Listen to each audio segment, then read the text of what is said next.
Nous avancions démunis dans la mémoire, sans pouvoir colmater les brèches que le manque de paroles avait laissées.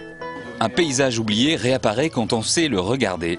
Des bouts de route qui ont cessé d'être des routes, mais qui restent tracés, des pierres amassées, un chaos.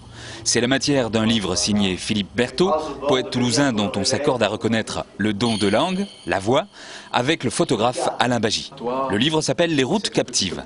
Il y a aussi donc un spectacle qui en découle, où le verbe s'entend et la photo est projetée sur écran. Le troisième larron est alors le comédien Roland Gigois. Comment ça s'appelle? Les routes captives. Voici une étrange définition de la solitude. Que plus personne ne nous emprunte. Que par moi, rien ne passe plus.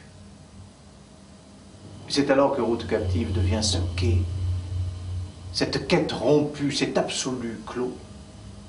Alors là, c'est un peu particulier, c'est-à-dire que c'est un travail surtout à partir des images, oui, dont des images d'Alain Bagy ici présent, donc qui a fait le film de la deuxième partie. C'est un film sur un lieu un peu particulier, un peu bizarre, qui est dans le Nord-Aveyron, qui s'appelle la Coulée de lave, mais que moi, dans mon enfance, était nommé le champ de lave, qui est bien plus beau.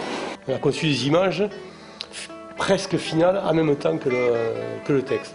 C'est après que j'ai essayé de faire un collage, et il a fallu recaler quelques petits trucs, mais très peu.